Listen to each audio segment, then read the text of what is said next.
Welcome back to the Adventure Athletes podcast, world's #1 podcast for adventure athletes, celebrating those going through virtuous struggles in order to benefit the world around them. In this week's episode, I sit down with Stephen Whitworth, an ultra runner from the southwest coast of England who is trying to push past the 100-kilometre mark. In this week's episode, we talk about building an unbreakable mindset, dealing with imposter syndrome, how to get better every single day, the effects going sober has had on his life, and how running has helped him to open up. Now, at the end of each episode, our guest sets a weekly challenge for you guys, the listeners, to help you benefit your lives and live more like an adventure athlete. Now, if you want to check out any of the previous challenges, head over to adventureathletes.co.uk where you'll find the podcast section and a bit dedicated to the weekly challenge. Now, at the start of each episode, I like to give a shout out of someone that's been doing something absolutely incredible, and this week it is going to Ashley Kane, who is currently going for an Ultraman, where he's running from Land's End to John O'Groats, cycling back, and then he's going to be kayaking around the UK to finish it off. It is absolutely incredible what he's doing, and he's pushing himself way beyond what most people think is even possible. Talking about pushing yourself, something I'm doing this year is I'm going to be flipping a tyre until I've reached the distance of a marathon. It's now 10 weeks out, so it's coming up pretty soon. Every week just flashes by at this point, so I'm getting quite nervous but also very excited for that. I am fundraising for BigMoose, so if you want to donate, please click in the link in the description below where you can donate to my BigMoose fundraiser. There's also loads of other stuff down there, so you've got the WhatsApp community group that I've started, so you can keep up to date with adventure athletes. You can just join that and you'll get instant updates from everything we're doing. But for now, enjoy the podcast. What would your call to adventure be? My call to adventure. So for me, it would be to push myself physically, so that mentally I am the best version of myself I can be. So that with lots of issues I've had in the past, which I'm sure we'll cover, that I can show up, basically for the wife, for the kids, show up for myself, and in order to give them what they need, I need to be the best version of myself, and to do that, I have found that I need to challenge myself, running, at the gym, maybe not even in a difficult race, just getting up consistently in the morning, 5, 6 o'clock, going out for a run, 2 miles, 3 miles, 10 miles, whatever that is. It's setting myself up for the day, basically setting myself up to say, right, that's it, now I'm on a win, let's go. The day is, we're already here. So yeah, that would be my call to adventure. Where do you think that comes from within you? Where did that all start?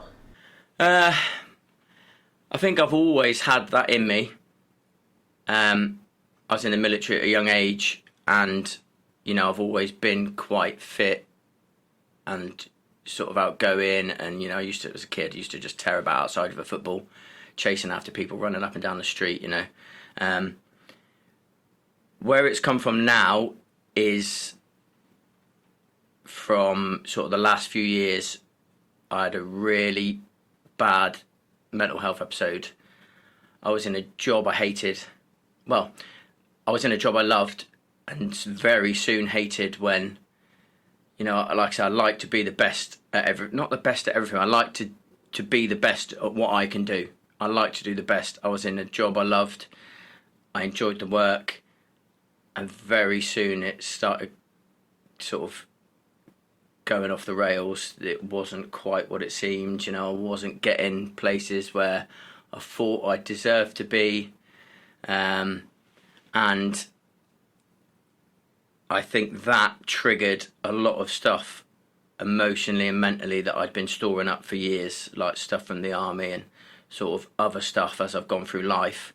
And I kind of, combining that with, I was at the gym a lot, and I kind of fell into that stereotypical, whoa, I'm pumping weights, kind of fucking aggressive attitude, and I just at work one day just fucking exploded, and it was just downward spiral from there, really, to basically counselling, and then leading me on to, well, lockdown come, and then that leading me into the running, and then started pushing myself, and where I am today, which is realising that I need that kind of difficulty in my life from the, and the fact that I can get it from the physical fitness as something I love doing. I don't find it anywhere else.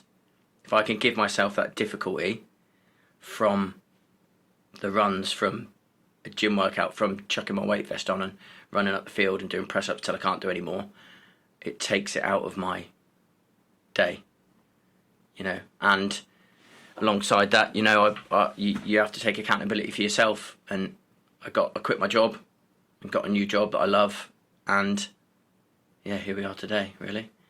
It's but you've got to take that action for yourself. Yeah. You have to be willing to, once you know what's going wrong and once you know where it is, there's no excuse. You know what you've got to do, and ultimately you've got to get out there and do it. Yeah. Now we've just been on like a 2.5 hour run together. Mm-hmm. Very enjoyable.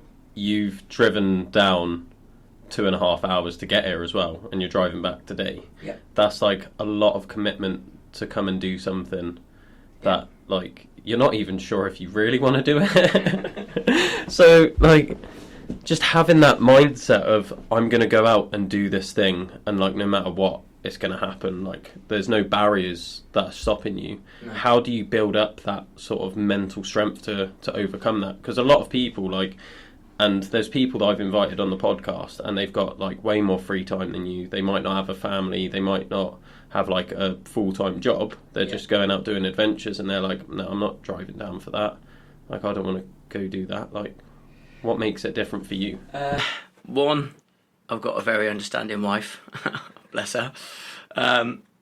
But so she knows what I need to do.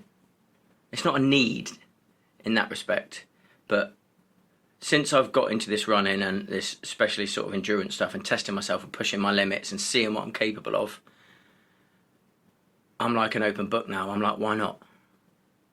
I never used to listen to podcasts, never, and now I listen to them all the time.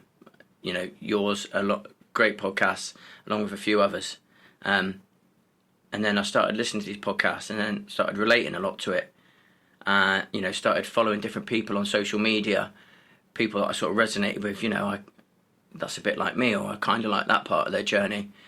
Listened to a few of your podcasts, and then when you asked me if I wanted to come down, I was like, well, yeah, why not? You know what?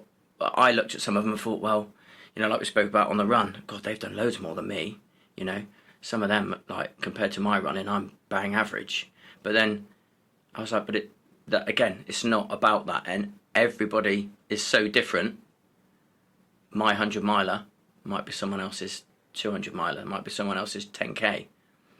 And if I can add something of value to somebody, or gain something from it from myself, then what's there to lose? Yeah.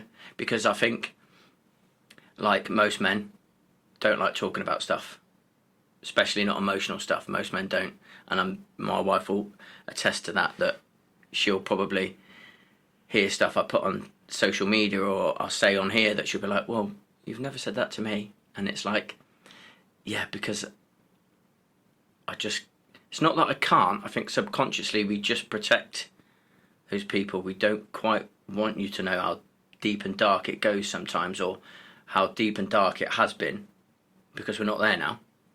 It's kind of irrelevant. And I've found how my life has changed since getting into this running and where it's taken me. I think if I can just even give somebody a little snippet of that goes, yeah, do you know what, I might try that, or I'm struggling. I need to change my job, or I need to go for a run, and it just flicks that little switch in them and can change their life. Then, You know, the fact that that might happen to me is enough to go, yeah, let's do it. Yeah. You know. Do you feel like you suffer with imposter syndrome at all? Like, it sounds like you sort of do, but then you also overcome it, so it's a bit paradoxical. Yeah, because I fall into that trap that most of us fall into. I look on social media and I see what people have done, you know, and I've got people, friends of mine, guys at the running club that 10 times better runners than me, have finished numerous 100-milers in seriously good times. I chatted to you about one of the lads who just won the Coast to Coast that I DNF'd, and you know, I sometimes fall into that trap of looking at people like that and thinking, God, look what they've done. You know, fuck, that's another one I failed, you know. But I very quickly snap out of it, because like my main thing, especially I spoke to you a lot about today on the run, is that no two of us are the same. His 100-miler might be my 50-miler. Now he might try a 200-miler and suffer just as much as I do on a 50. And it's that realising that it's never the same for anybody. And even on the race, nobody's race is the same. Everybody's suffering is different. And I don't do it for podium places, because I know I'm never gonna be that fit. I'm never gonna be up there. But it's not about that for me. It's about, where can I take this? Like, where, and it's, I say it sounds cheesy, but the first time, my first 100k, I went straight from never really running 4 or 5 miles to about 18 or 19 miles through lockdown. And as soon as we were allowed to go out running again, I signed up to a 55k around Exmoor, and then straight into a 100k. I've never even done a half marathon or a marathon. And on that 100k, it was like 30 degrees. Race to the Stones, it was about 2 or 3 years ago now. It had extra water stations on. It was horrendous, the heat. And I went to some seriously dark places on that run. But the shit I put to bed, I got to the end of that race and I was just like, wow.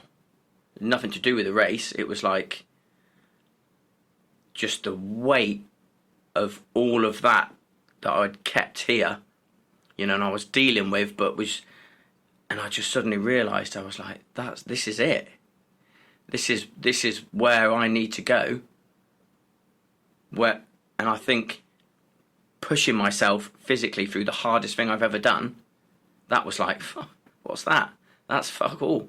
You know, that's gone. Don't even worry about that anymore. That's nothing. You know? And I think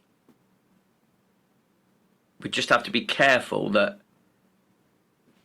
we don't get too caught up in what other people are doing. Like I've got the utmost respect for anybody that does anything like that. I will clap the first person in and the last runner in, and I think they're all as equally just as good. And that's why I like to share a lot of what I do, because we see a lot of famous people on social media that do great things, do great work for charity, but a lot of them, yes, they've still got to put the hard work in, but they've got the resources, they've got the time, they've got the money to go and do these ridiculous challenges, whereas a lot of us haven't. And I think a lot of people think, well, I can't do that. What's the point? If I can't do that, you know, and it's not about that. It's saying that you can be perfectly normal, have a perfectly normal life, a 9-to-5 job. You can have issues, but there are tools out there that you can create for yourself to go out and get stuff done.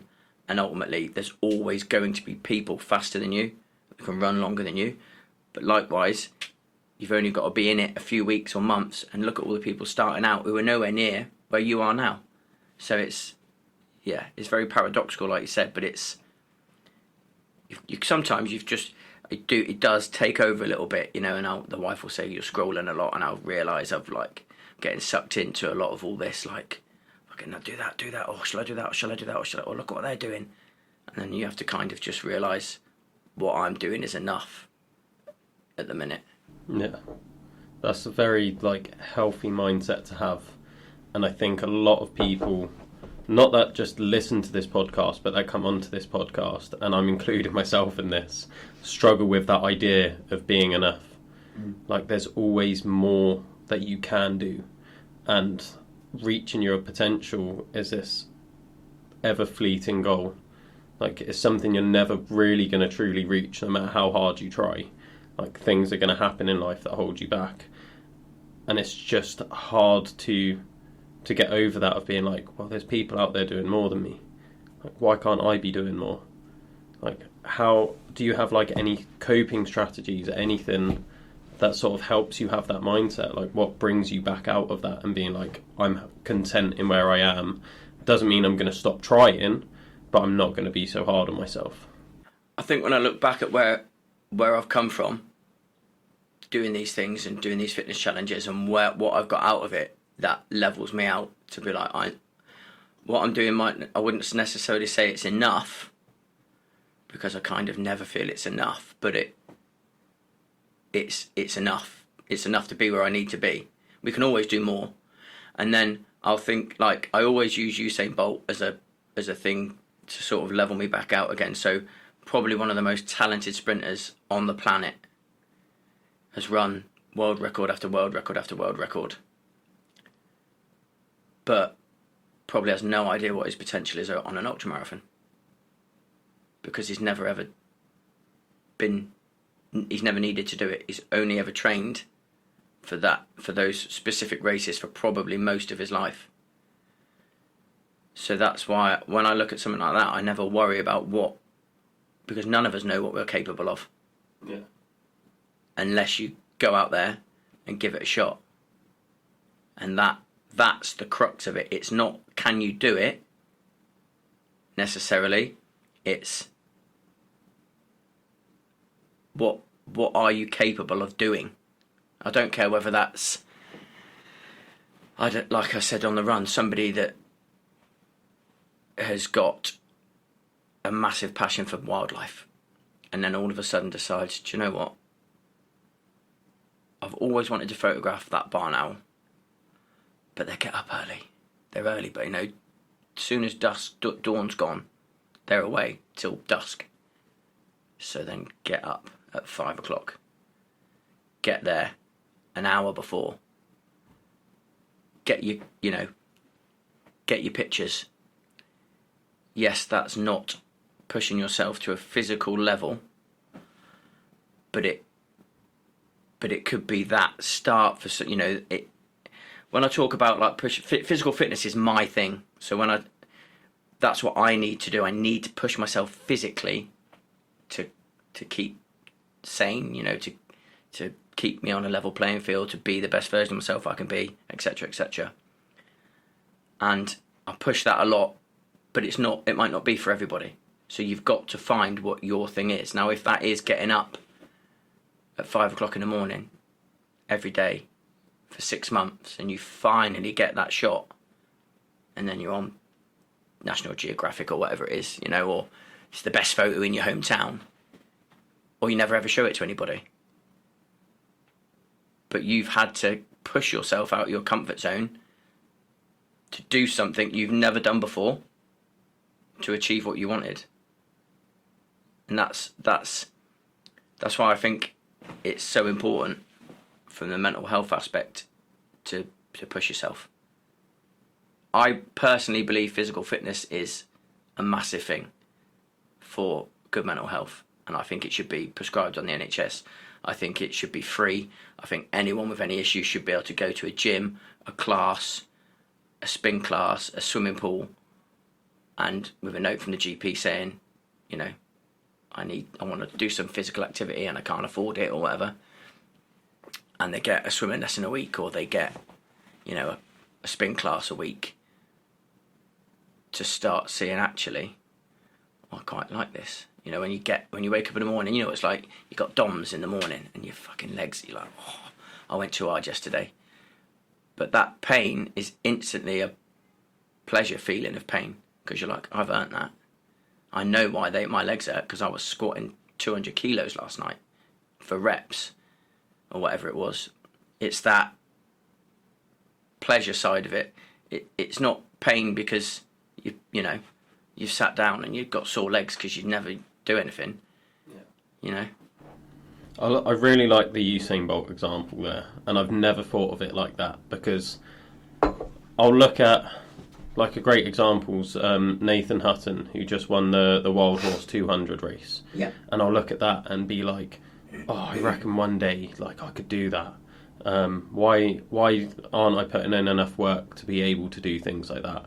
But I would never look at Usain Bolt and be like, oh, I reckon I could do that. Why aren't I working hard enough to sprint 100 metres?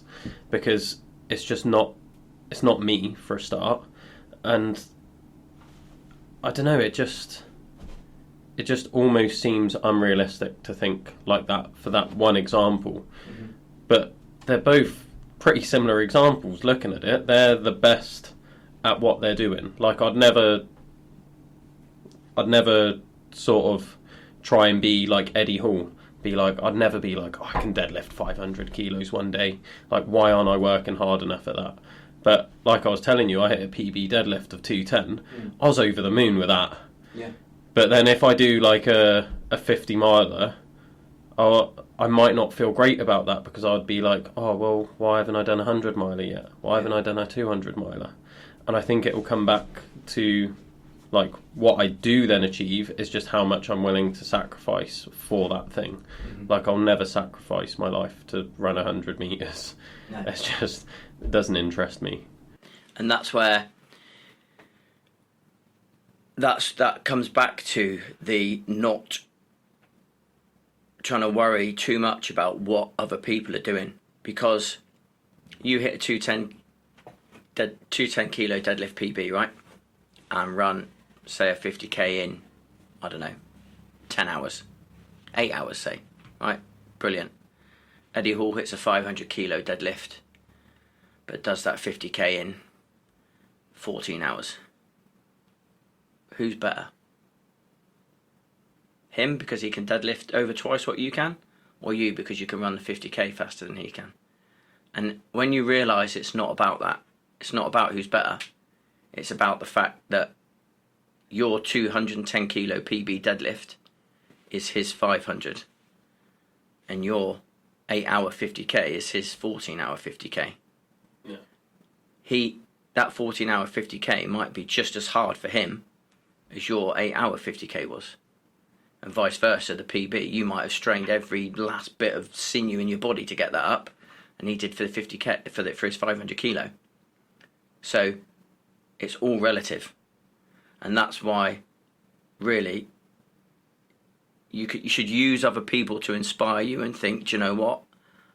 I want to hit. I want to go for this. I want to go for that. But nobody's the same. Yeah. And when you realise that, it does make things a lot easier to go out and just do something, just to go and do it, because you don't care. I don't care whether someone's run that faster than me. I don't care whether 75 people will beat me, and I come 76 out of 76 people. Yeah. Because that race, to me, it's the only person that I am competing against is myself.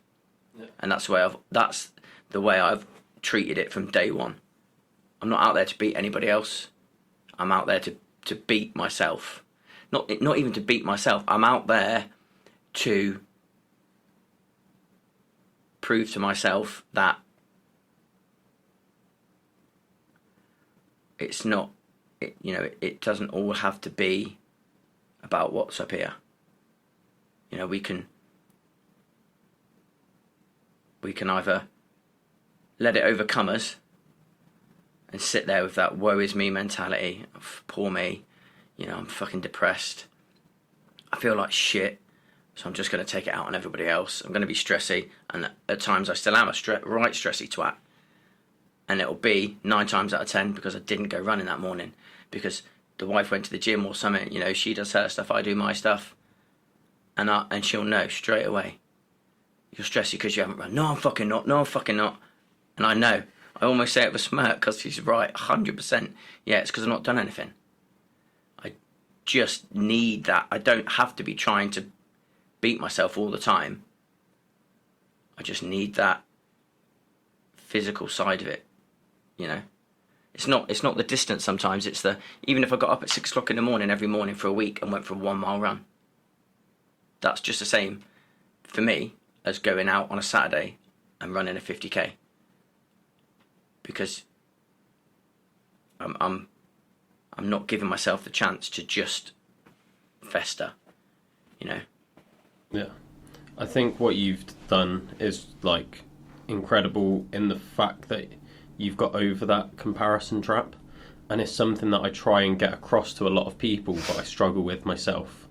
And I feel like any ambitious person is like that. But like I was saying to you earlier, like I've done all these podcasts now, and one of the most inspiring guests I've had on is Andrew, who went from being massively obese, couldn't do like 100 metres, to then running ultra marathons in 12 months. And we've got a group chat, and in the group chat he's always posting being like, you guys inspire me so much. Like, I've just finished a ultra marathon, I came dead last. Technically I was like pushing the cut-off time, and they shouldn't have let me finish, but they did, and I almost gave up, and I had your voices in my head from the podcast being like, no, come on Andrew, get back up. And he's like, thank you for inspiring me. And then we're all there just in awe that he managed to like get himself going again. And like, if I was in his position and I was beyond the cut-off time, I'd just be beating myself up, being like, no, done, like, it's pointless, like, what am I doing? I'm not good enough to be here. So for him to get up and keep going again, it's just incredible, and we're all inspired by him. Yeah. And he doesn't think much of himself, and we're like, you're probably the most inspirational person in this group, and it's not because you're the fastest or running the furthest, it's just because you keep showing up day after day. That is inspirational. That hearing that shit is brilliant. The fact, you know, and I see it with a lot of other people changing their lives like that, and it is amazing. And I always say, rooting for the underdog, rooting for the people at the back, because for them, you know, it's hard for them as it is for anybody. You know, they might be out there on their feet 3 times as long as a person who's just won it. But also that the more you see, I sometimes, you know, have that mentality of, oh, you know, I'm still not that good. But I've taught myself very quickly to say, no, I am fucking that good. Because again, it's only me against me. So me against me, I'm fucking winning all day long. I am better than me last week, I'm better than me last month, and compared to me last year, fuck me, I'm gold medal. Like, nobody can beat me. None of my me's from every single year back to you know, fucking when I was 18 can beat me right now where I am. And I think sometimes you've just got to have that kind of, it seems arrogant, but it's more like that positive self-talk to yourself to say, no, I'm fucking winning, look what I've done. Like, I've changed my life around, I'm in a fucking job I love. My mental health, my emotional health, my physical health is fucking leaps and bounds above where it was 3 years ago. My relationship with my wife and my kids is fucking 90% brilliant. Yeah, we row like everybody, you know, but everywhere my life is now, compared to where it was, it takes me a click of a finger to think about it and go, no, fuck me, I'm winning.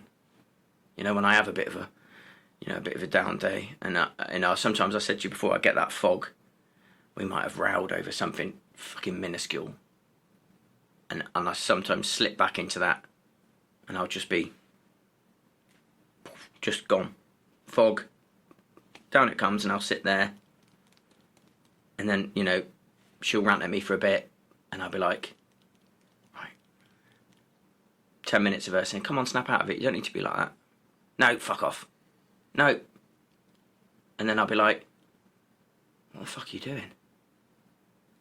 And it just, I have that kind of, look where the fuck you are now compared to where you were. And it's gone, instant, you know, and I'll be like, oh, sorry, you know. She knows, she's like, yeah, all right, well, you know, it's a lot less frequent than it ever used to be, you know. Still always there in little bits, and I think it probably always will be to some degree, but I've almost trained myself to have that kind of, no fucking come on, again and again. It's not about anybody else. It's like I said, if I put 10 me's on the start line going back for the last 10 years, I'll be at the fucking top of all of them. So that's my kind of, that's where I take that. And for someone like him, what he's doing is great. And I would say to him, just have that look at where you were, like look at what you've done. Where if you have, those days where you think, oh God, you guys are better than me. No, it's not about the other people. Look at yourself and look how much fucking better you are today than you were last week, last month, last year. And then see how your mindset changes when you start thinking of it like that. And you'll soon notice you're not worrying about what other people do, And again, I find that, like, I'll root for everybody. I'm in the running club and I love it. And I don't care whether someone's just their first 5K or has run a 5K in every county. And, some of them have run like nearly every park run there is to run. Some of them run marathons. Some of them have run sub 24, 25 hour 100 milers. I root for them all the same. Fucking brilliant. Because it's all individual. And if you can root for everybody the same as the way you'd root for yourself in the mirror, then you don't worry, that competition-y, they're better than me side of it. It doesn't exist. Yeah. Something you've referenced quite a lot with me today is your mental health and how you used to be in like a really dark place. What sort of led you to the darkest point of your life, and what was that like for you? So a combination of things, really. So I was in the army for 6 years-ish, 5 and a bit years, from 2002. Loved it, loved every minute of it. We had some bad times, lost a couple of guys on tour, lost one of the lads when we were training, stuff that now was quite a big thing. Back then it was kind of just is, it is what it is. Shit happens type mentality. And I think that was kind of stuff that came out, or I didn't realise had affected me as much. I think it made me very emotionless. That's probably one thing, my wife would be stood there now going, yes, 100% agree. My emotions are probably at a 1 out of 10. They used to be at a 0. I find it very, very hard emotionally not in it to be emotional. And if people are emotional around me, I'm just like, fuck's sake. Because it's kind of been, I know the army does that to you a bit, the military background, you try and snap that out here, and I think for the years from leaving the army, I kind of locked all that shit away, and then went through a spiral of, relationship breakdowns, just out on the piss all the time. What I thought was living my life. I thought, great, fucking, single bloke, living my life, out on the piss, drugs, fucking doing stupid shit, playing up, and I thought, yeah, this is fucking cool, this is great, and I've done that for years and years. Met my wife about 12, 13 years ago now, and kind of mellowed out a lot, stopped a lot of the going out and the drinking. But I think when my issues built up in this job that I hated, and the anger that was coming was from all of this. And now I sit and look back on it, I realise that I was just, a lot of who I was just trying to be somebody for other people.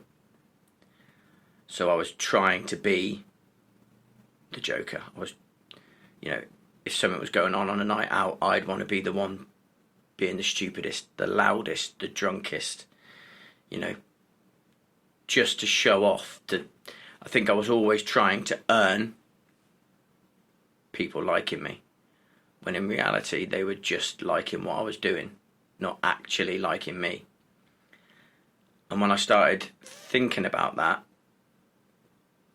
it started affecting me quite a lot, because I was like, fuck, like, who the fuck am I? Like, and I was right at my worst moment in this job, where I'd had a fucking wobble, and I was like, right, this is it, I'm leaving, I've got to have time off. And it had all come to a head, and it was almost not like, sort yourself out or I'm leaving you, but the wife was like, you cannot carry on like this. This is fucking unfair on me. It's certainly not fair on you. The kids. Well, I didn't have my youngest at that time. And not that I took anything out on the kids or anything, but I was a very stressy person, very snappy. And I just suddenly felt lost. Like, more lost than... it's so hard to describe. Every day, I was just like, this is it. Like, what? Who? What the fuck? Like, and then I started having, I started thinking about shit I'd done when I was younger, and started getting like I said to you on a run, I started getting embarrassed about stuff I'd done. And I was like, what the fuck? And it all just, and I couldn't cope with whatever it was that was trying to eat away at me, and I just fucking lost it at work, and that was it. And I think I left work, and the next day went straight into a counsellor. I basically just got all this stuff off my chest, and that's when I then started running. Realised the counselling was great for the initial kind of, let's get all this shit out there and have a cry and a blub for an hour. Probably didn't really make much sense. And then, that was back before round about lockdown time, so like 2019. So, only seems like yesterday, but it's a long way away. But I was just, and I kind of, like, it's so hard to describe where I was, because I still don't really know now. But like, so we lost one of our guys in training, drowned, and it was fucking horrible. And I didn't realise at the time that I don't think there's been a day since, and it's probably just over 20 years now since it happened, maybe nearly 22 years, that there hasn't been a single day that I haven't thought about that. Not a single day. And when I realised that, along with that, and it was very cutthroat, kind of shit happens, done, move on. That's the military, you just get on with it. That now I look back, that led into other stuff, like when family members have died, and I've kind of been upset, but then I was kind of like very much like, shit happens, it's done, that funeral's done, go for it. And I think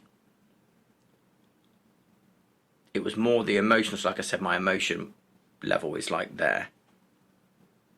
And because I kept that lid on it, I described it as like being a pressure cooker, and I'd kept that lid on for like 20 years. And then one day, poof, that catch failed, and it was just like, fucking, And I don't really remember the couple of days sort of around that time, because I just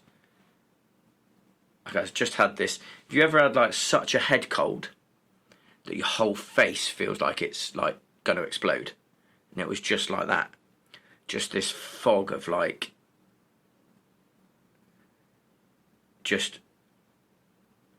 can't even describe it. This fog of like 20 years of thoughts and emotions and shit you did and that, and it's like ping, ping, ping, ping, ping, ping, boom, boom, boom, boom, boom in your head, and it had just come out spectacularly in a right firework, and a pretty shit firework at that.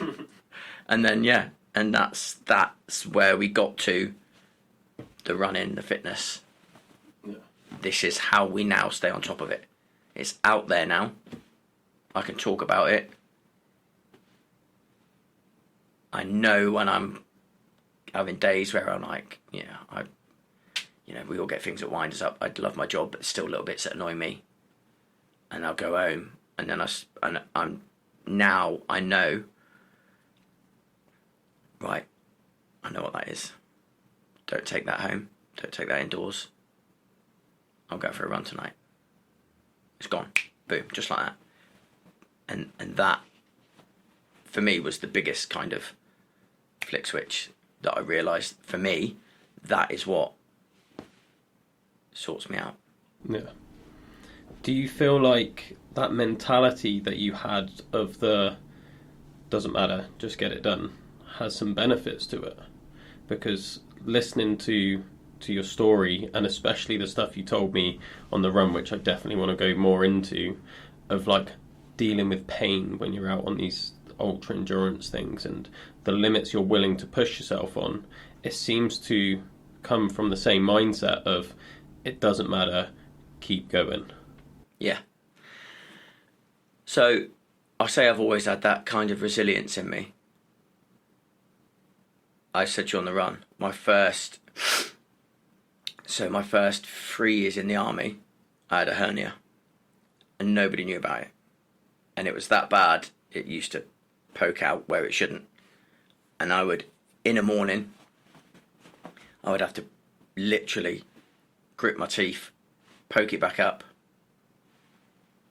wear like the tightest fucking pants I could in the hope that it would stop it poking out again, or like tape around it, and get on with all my military training the same as everybody else. And the pain sometimes was indescribable, and there were days there where, like, I'd go to the med centre and I'd get a biff chit for being sick for a couple of days because I just couldn't fucking take any more pain. And that was, but yet I'd refuse to quit. I couldn't quit. I couldn't tell anybody because I'd have been back squatted. I didn't want that. And then, you get the usual, oh, you're on the biff, you're a sick chit, oh, fucking weak. Oh. And I would be like, if you only fucking knew, like, what I'm dealing with. And I still got through it, and I still did all, I would have even kept going with it, probably into my telic deployment, but it was only during training for that I got kneed in the balls that it just kind of went one night, and next thing I know I was in Salisbury District having it operated on. And so that was that. Since then it's always given me kind of, I say chronic pain. It's chronic pain when it's there. It's not always there, but sometimes it's just like, but again, now it's been that long, I don't even notice it. So when I've done these ultras and I've had typically bloody injuries that, again, I never really speak about on the day. So my ARC DNF, I made 59, 60 miles to Land's End, but I'd run 40 miles of that with my knee in so much pain that I was literally crying for miles. But I can't quit. I can't give up. It's just ingrained into me. And I don't quite know where it comes from. Probably from those very first early days in the military. And maybe I'm just a bit lucky I've got that kind of attitude anyway. And I just couldn't quit. Yeah, I timed out. I didn't make it. But I didn't quit. Again, my coast-to-coast DNF is just gone. I'd done something to my foot a few days before. And I mean, you've seen the lump on my foot today. And again, I didn't say anything to anybody. I've got people crewing for me. I don't want to let people down. I don't want to pull out. And for about 30, 40 miles, I just gritted my teeth. And it eventually, until it stopped. So subsequently DNF that.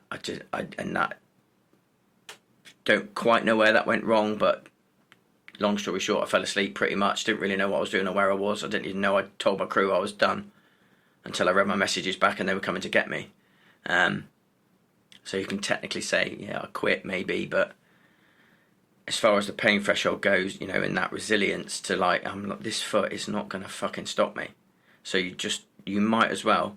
And that's where I told you, but I love a bit of Goggins, you know, and I'm like, almost talking to myself going, you might as well just stop telling me it hurts, because I'm not going to stop. Unless I get timed out or something goes wrong, drastically wrong. You know, I'm not talking about walking on a broken leg or something ridiculous, because it'd be impossible. But that, I'm not, and you know, next thing I know, it's not hurting. You know, and the minute I'd finished, it was agony.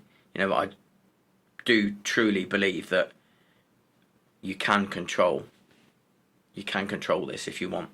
You can tell yourself, if you just, I don't know whether it's something you can learn or something might just be there, you know, but I don't know what will make me quit. I don't know.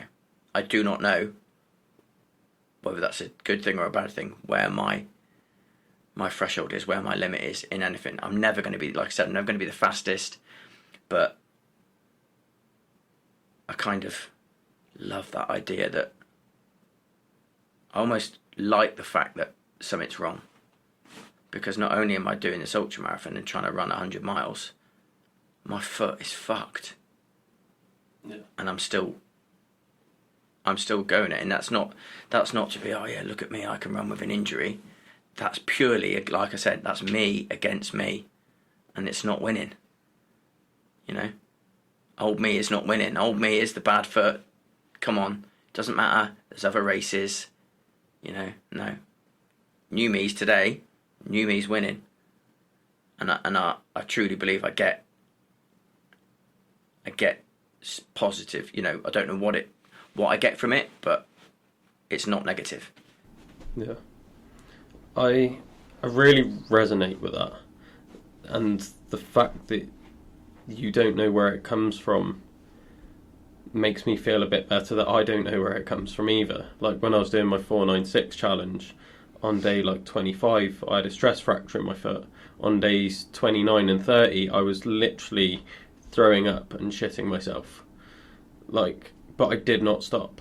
And I was doing it around work, and there were days where I was like running and crying and being like, I don't know if I'm going to make it in time. And everyone's just like, you're in pain, like you're throwing up everywhere, just stop. And I was like, I'm not going to stop. Like, yeah, I'm crying in pain. And they're like, why are you putting yourself through this torture? And I'm like, because I know I can go through it. Like, I know I'm going to get through it. And if I time out, I time out. That's beyond my control. All I know is I'm giving it my fucking best shot, and I will stick to that till the day I die. Mm-hmm. And I have no idea where that comes from.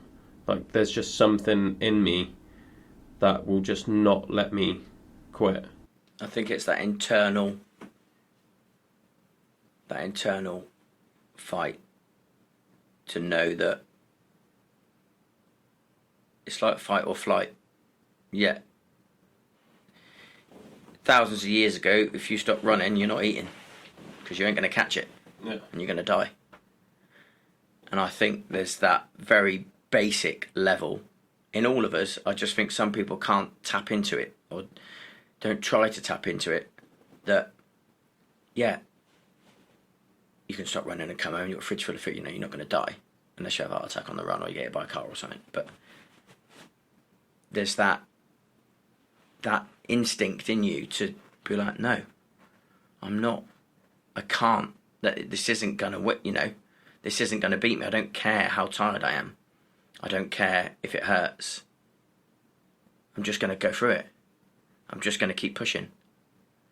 And I think I think that is what people struggle the most with me. What I get a lot is, why? And I'm like, why not? You know, I heard a great quote. I'm actually thinking about getting it for a tattoo because it would look sick. It's called The Rebirth, and it's about an eagle. So I don't quite know what type of eagle it is, but there's this eagle that, say, lives for 50, 60 years, right? It gets to 20, 30 years, and its feathers are tatty. Its claws, its talons aren't as sharp as they used to be. It's lost the point of its beak, it's not as sharp. And it can fly, it flies off into solitude. Now, it can either choose to just die, or do what it does, which is pluck its shit feathers out, snap its beak off on the rocks, and pull at its talons so that its beak grows back stronger and sharper than it was, its feathers grow back, and its talons grow back, and it can live another 20 or 30 years. Because it just decides, instinctively, I'm not going to keel over and die. Keel over and die is the metaphor, I'm not just going to give up. I don't care whether it doesn't mean anything. You push yourself through a bit of suffering, just like that eagle does, and look what is on the other side of it.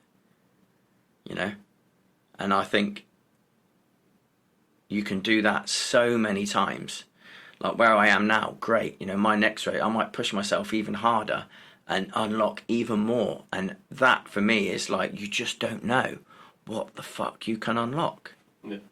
Like what?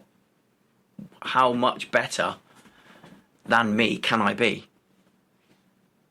And so far I've not, and none of it's never negative. I never finish a race. I might be disappointed, but like I DNF this coast to coast, and my first post was not negative. I'm not even disappointed. It's 61 miles of lessons, because nobody will know, even if I explain it to them, just how hard those 61 miles were with my foot the way it is, and I still got that far. And I'm like, that's a fucking win. That's another tick for me. That's another win. That's another win for the books, And I wish you could sell it. I wish you could make that feeling into a pill and go, I have one of them. And then you tell me that you're now not going to do anything about your situation. Mm. If that pill could give you that feeling just once, but now you know what you need to do to go and get it. I think, like I was saying to you, on that view we had, and all these people that have got issues and never do anything about it, how different their lives would be if they just walked that half mile from their house and had a cup of tea and looked at that, and they don't even realise where that would take them. Yeah. And I just wish, that's why I push it so much. I love and I hate social media for all the same reasons most people do. There's so much crap out there, but there's also so much good stuff. And that's why I try and push what I do a lot on social media. Purely because I want people to see that, yes, it can be fucking shit. And you can hit the shittest, darkest hole you've ever been in. But you can easily get out of it. So that's why I don't accept people that just stay where, so it's not my fault. No, it's nothing. No, you can fucking help yourself. You really can. You've just got to. And if you're not helping yourself, it's not because you can't. It's because you don't want to. And that for me is like I said, I wish I could bottle it. I mean, I've done, I reckon, probably close to the day 18 months sober. And when I say sober, I was never an alcoholic. It must be a lot more difficult for people who are alcoholics, depending on it. But again, for me, it's like, I don't really drink. Maybe one or two after run club. I'm just going to knock that on the head. And that's like another little win. Because from that's then more lessons, because you don't realise until you do something like that, wowzers, who's not around anymore? Because I don't want to be like that anymore. I don't want to, because for me, drinking was go out and get smashed. It was never just a nice pint in the sun. It was, I have one, I want to get smashed. Now, it was very infrequent over the last few years, definitely, but still that feeling it gave me for days after of like, you know, hungover, like tired. So I stopped drinking. And I said to you on the run, that one period of my life has been the best but the loneliest. Because nobody, that, and I still can't work it out to this day why that one thing is the one thing that people find the hardest to understand, that I just don't drink. Like, it's such a, to me, it's even like, people can understand your mental health issues, people can understand going out and pushing yourself, doing silly challenges, but that for me was like the next thing, and it's like, I just can't understand why people can't understand it. It's so accepted in society these days, isn't it? And it's become such a staple of like British culture, is going down the pub, having a pint. You're supposed to drink. Yeah. And then I'm like, you're not supposed to do anything. But what I think is crazy about that whole idea, because I get it, like I haven't had alcohol in 7 years. And what I don't get about it is, with the way the world is now and how people are, and they're really into pushing themselves, they're really into their health and fitness, and there's a big boom in it recently, but drinking's still prominent. And it's like, if you brought out, like if alcohol didn't exist and you brought out alcohol now and tried selling it to people and being like, oh, we got this drink, might make you a bit violent, might make you do stupid things, might make you feel a bit good, but you're also going to feel like shit the next day. Like, do you want it? Everyone would be like, are you fucking crazy? Like, I don't want that. Like, why would I want that? I'll just have this other drink. And that, like, people that are like, oh, I just drink because it tastes nice. It's like, there's lots of other drinks that taste nice. Yeah. And, like, it's just so ingrained in society now that it doesn't matter when you look at it on paper and how shit it is, and, like, how bad for you it is and all the negative side effects. Like, it's just part of what you do. Yeah. And I don't get how people can't escape that trap. No, see, I've never been preachy with it. Like, if people want to drink, fine. I'll happily sit with people who are drinking. It doesn't bother me in the slightest. But I am seeing like a massive, especially with this generation now, these teenagers. Yes, they drink. Not all of them. It's probably a lot less than when I was a teenager. Yeah. But I'm seeing this massive like cultural shift in people are like, I know because pubs have closed a lot and there isn't the places to go. I mean, Ilfracombe used to have like, I don't know, 17, 18, 19 pubs or something ridiculous like that. You could go anywhere when I was a teenager and there'd be a pub open somewhere to drink, something different going on. Now there's about 2, 3. But I'm seeing this massive shift in people that are like, no, like there is so much more. And I think this is where social media has such a good influence. There is so much more we can do than go to the pub and get smashed and ruin Saturday and Sunday. Because Friday was a quiet couple, but you got absolutely trolleyed. Then you just top yourself up Saturday and Sunday's a write-off. These people are like, no, fuck me, we're going to go camping and climb Pen y Fan. You know, and share it all over Insta. Look at this is beautiful, it's amazing. And I see shit like that and I'm like, that's like amazing. Yeah. That's brilliant. Like my eldest now says, I'm never going to drink. And I'm like, well, don't say you're never going to drink, because if you never want to drink, you never want to drink. That's great. But you might want to drink. And there's no, just because I don't, doesn't mean, because I used to cane it. But he has seen me hungover, not being able to go out on a Sunday because I've been throwing my guts up.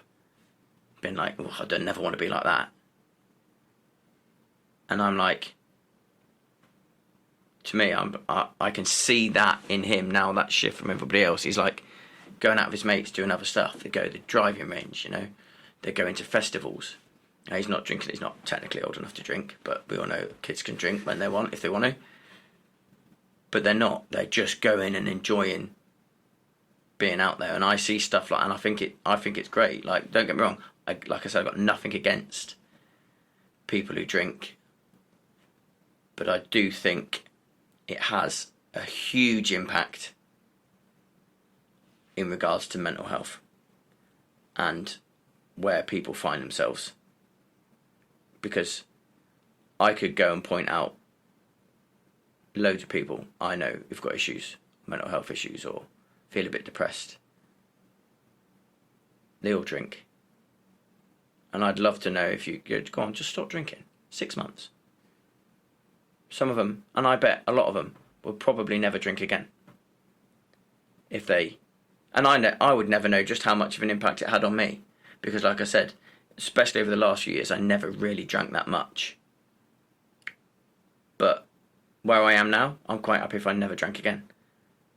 Because I'd never want to know if that was a little catalyst to just add into whatever else I had, you know.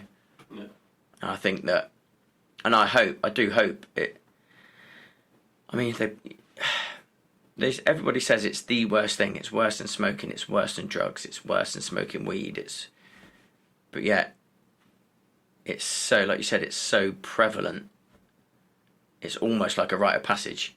You have to have that stage of, you know, and we used to like congratulate people for getting that pissed and being that hungover and throwing up all the next day. And I just, yeah, I'm glad I can see that change in it now. But for me, I think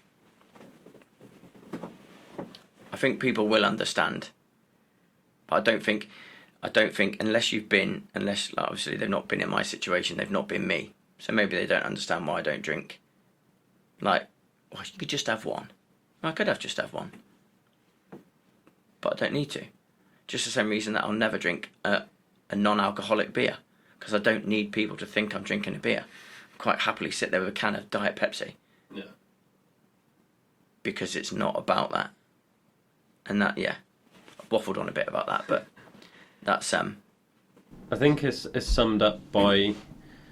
What's the first thing people ask you when you turn 18? Oh, are you going down the pub? Yeah. That's the first thing. You're old enough to drink, get down the pub. Yeah. That's British culture right there. Yeah. And I'm similar to you. I don't have anything against people that drink. What I've got an issue with is taking it too far. Mm-hmm. And it's the same with anything. Because people will probably look at me and be like, well, is flipping a tyre for a marathon any good for you? Probably not. I could probably just do a weight session and not push it that far. But I'm just trying to get the most out of what I know I can do. Mm-hmm. And I feel like, for me, just even one drink would take some of that potential away. Mm-hmm. So, yeah, I'm not against drinking. Go out, drink. Don't take it too far, because what are you missing out on? What is that making you sacrifice? Like you said, you're hungover the next day. You can't do a thing that you might like. That's your weekend written off. Yeah. Back to work on Monday.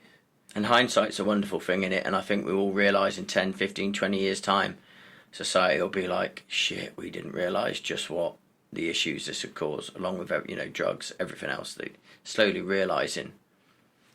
But it's like I said to you, but I love a bit of Goggins, and that one quote of his that I always play over in my head, and I'm not religious in any stretch of the imagination whatsoever, but when he says, he used to think to himself, what happens if he died and he goes to heaven and he sees this board with Goggins on it and all this shit he's done throughout his life, and he's looking at it going, I've not done that, I've never run 100 miles, I've never done that. And God turns around and says, no, that's who you could have been.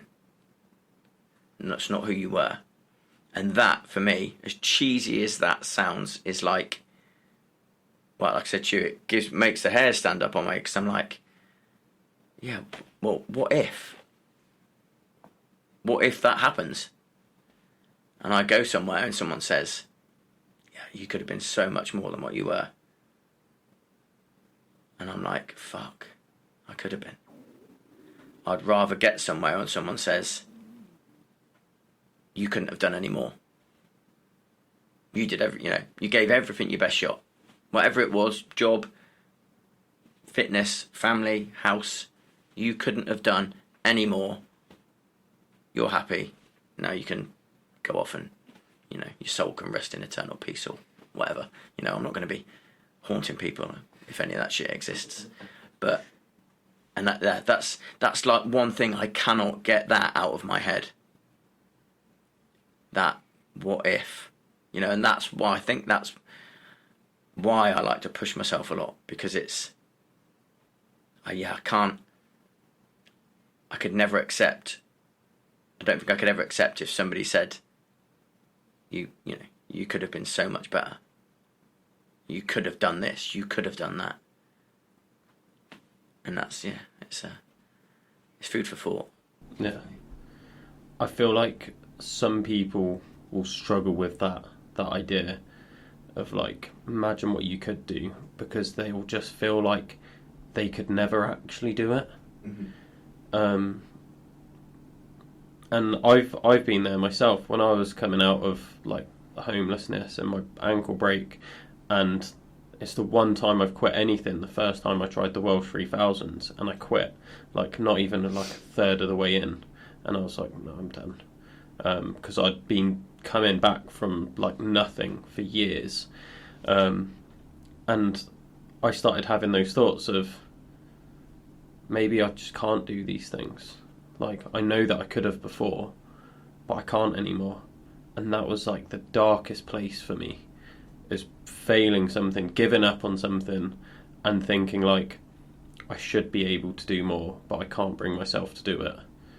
Like, how do you get over that? Because for me, like, there was just something where I wallowed in that for a few months, and I was just depressed. And then I was like, no, like, I can do it. And I don't know what made that switch, but I remember I woke up one morning, I shaved all of my hair off, and I was like, this is it now. Like, next challenge, 12 weeks, I'm doing one of the challenges I set myself. Because that was the first of my 12 challenges, and I fucked it up. And I was like, I really wish I hadn't told people I was doing 12 of these now, because I can't even do one. And I was like, no, this is going to be like a new me. Shaved all my hair off, and I was like, this is it. And then since then, I've been building on that momentum. And I know there's a lot of people out there that are in that same space that I was in, but can't bring themselves to do the challenges. Like, how would you help them along that journey? I think that's probably the hardest bit for anybody, is the getting started. Because, again, we all sit there, what if I don't do it? What if I don't win? What if I'm crap? What if I fail? What if I'm laughed at? What if I go to somebody with my ideas and they laugh me out the door? I think that is where you can have the best support network. Some people have got no support network. Some people have got a great support network. I've got a great support network with my wife and kids. They support me in everything I do. They're always, the wife might roll her eyes every now and again when I come back from an ultramarathon. I'm always talking about what's next, and can't even walk properly yet. But regardless of that support network, you have to be your own champion of yourself. You have to be able somehow, and for others it might take longer, you have to be your own biggest supporter.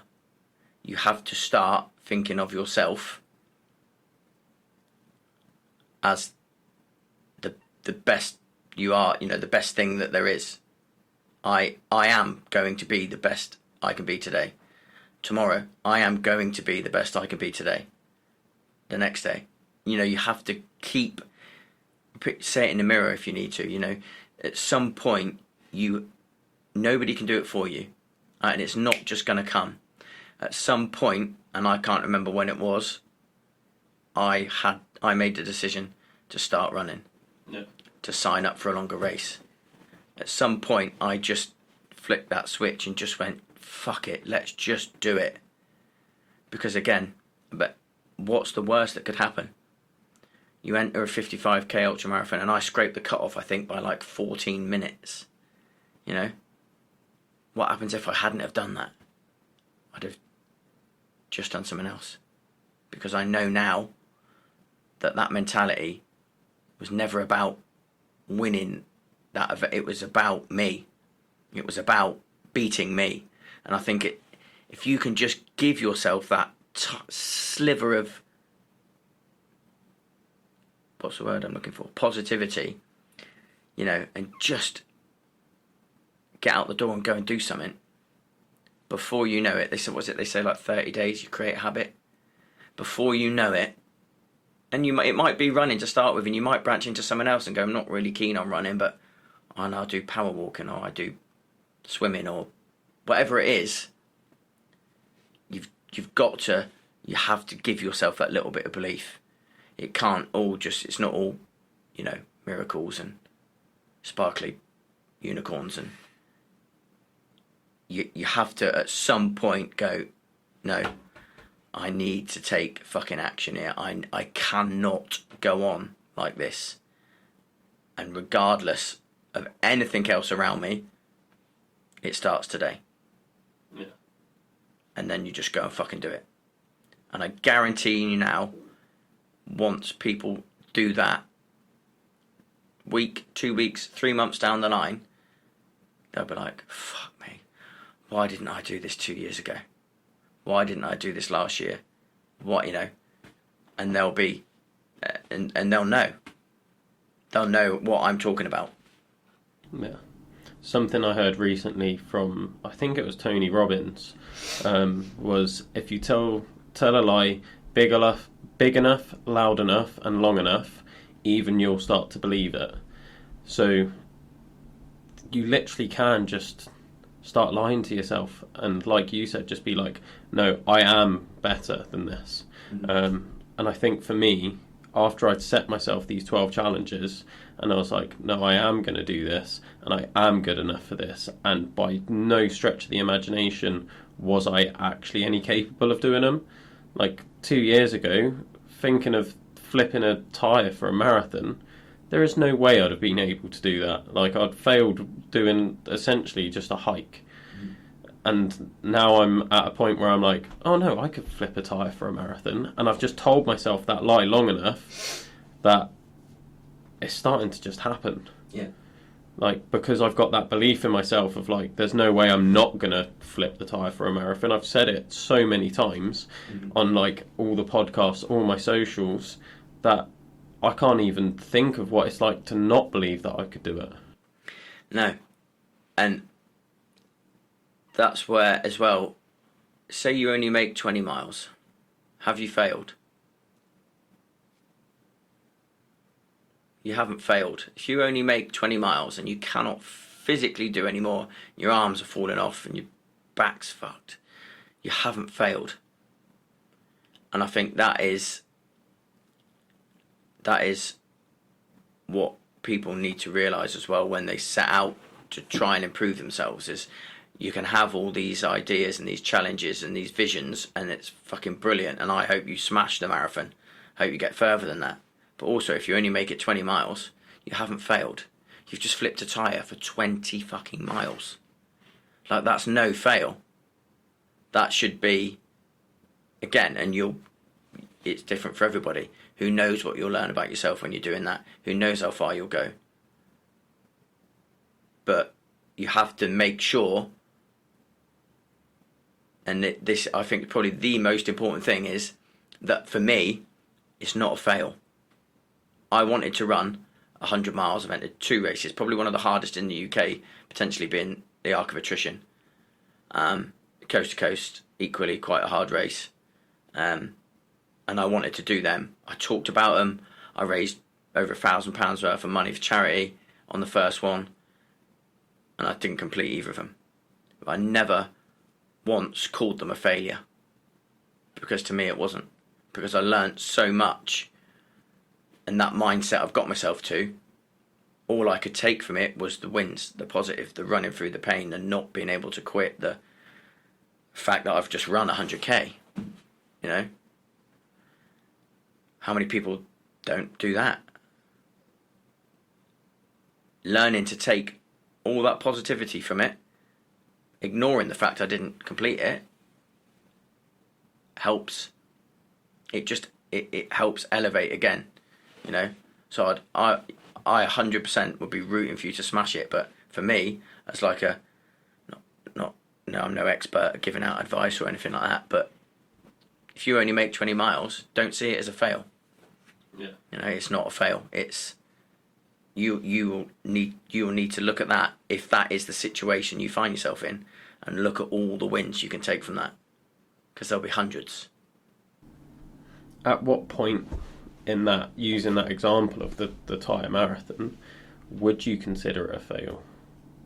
Like, is there, like, say I only do a mile, like, have I failed then? No. Because you're only, again, in the way I look at things, you're only against yourself. Have you ever flipped a tile? Have you ever flipped a tyre a mile before? Not that I'm aware of, no. So if you only make it a mile, you've already done more than you've ever done flipping a tyre. Yeah. And although, you know, you can have these goals and people might look at your goals and think, a marathon, flipping a tyre? Fucking hell, no chance. But they've ultimately got no idea. You know? They might not be able to flip. I might think that, cool, for a marathon, that's quite far. But I've never tried flipping a tyre. I might never make it a mile. So if you only made it a mile, me, personally, have you failed? No. If you made 10 miles, and then you were like, fuck it, you know, right, I'm doing this again next year, I'm doing it again, and you only made 8 miles, but you've already done 10 before, but this time you only made 8, it's still, to me, it's not a fail. You can't think of it as a fail, because you're just learning, you know?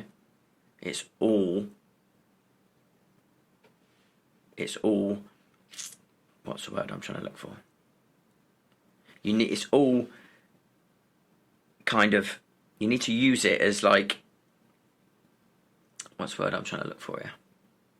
Can't think now, I've gone completely blank. You can't let that negativity sink in.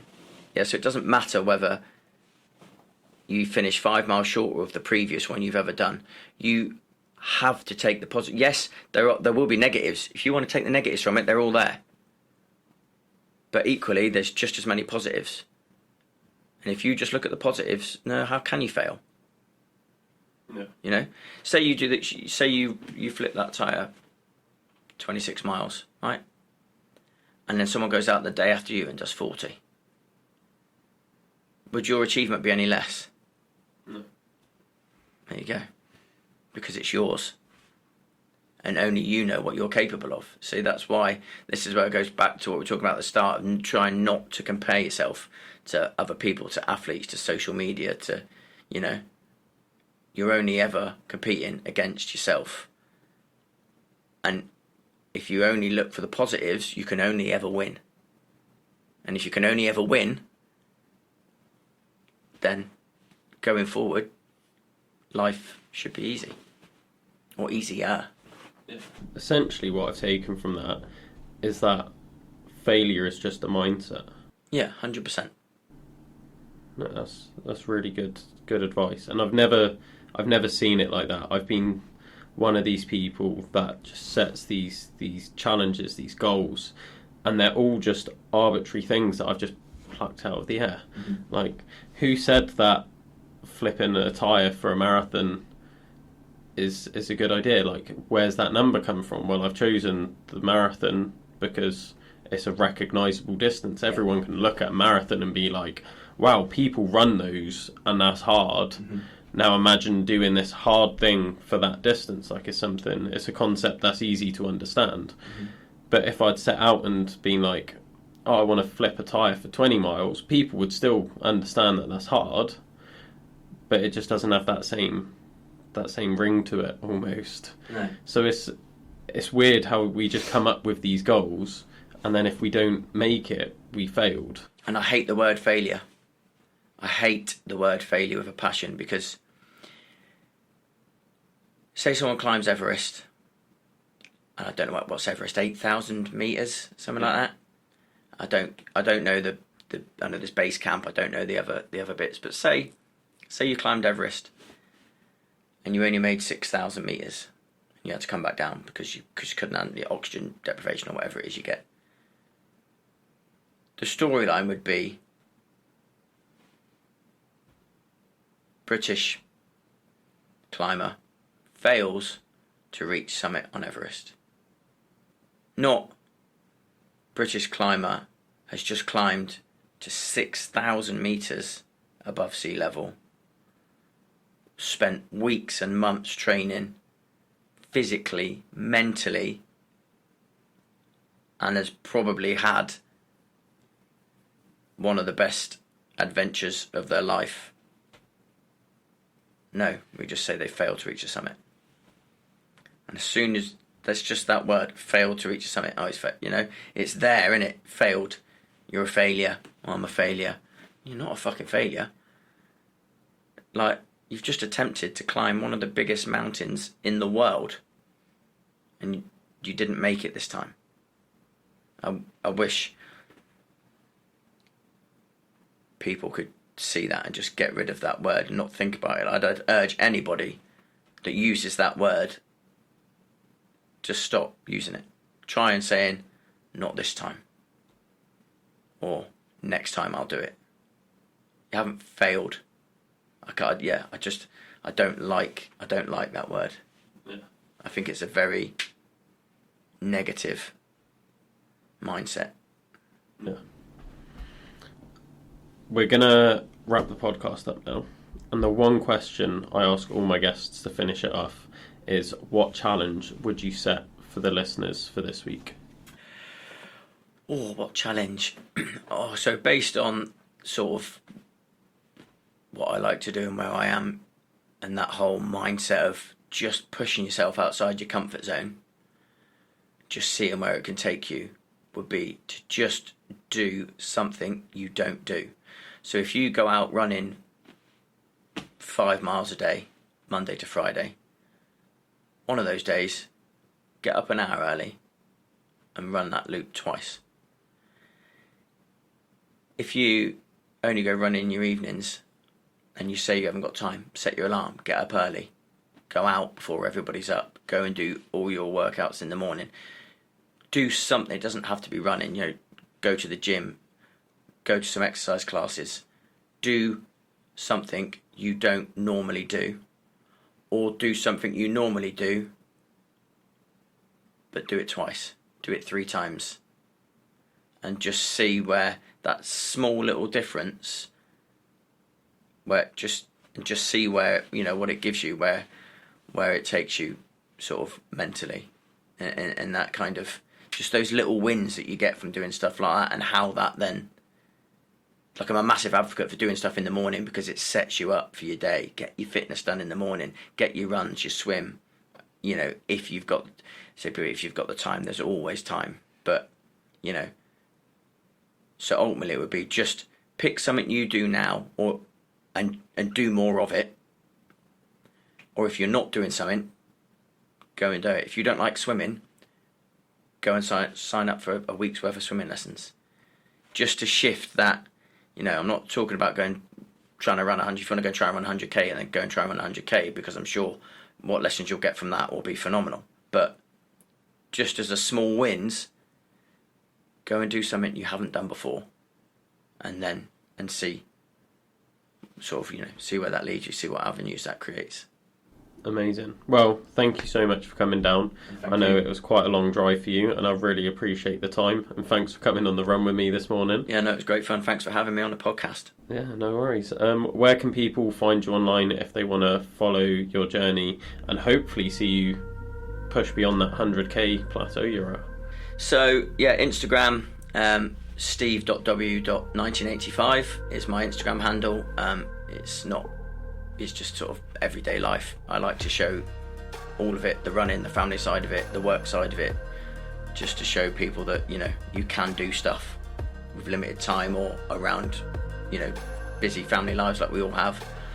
Or Steve Ultra Runner on YouTube. I'm just sort of getting into doing a bit of YouTubing and talking about resilience and challenges, and more kind of where the podcast has been going today, really just trying to help people see that they can help themselves.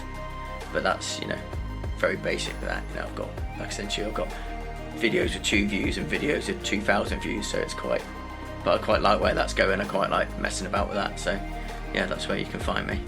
Amazing. Well, thanks again.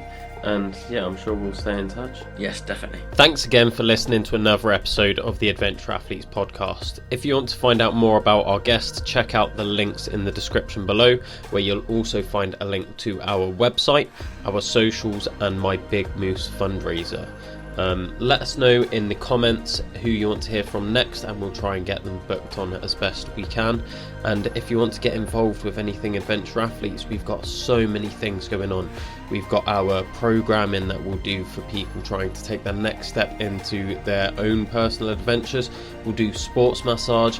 We've got events that we're organising both online and in person, and we've got some different activity days based around getting you outdoors and learning something new.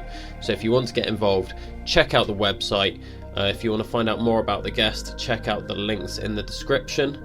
And yeah, let us know who you want on next.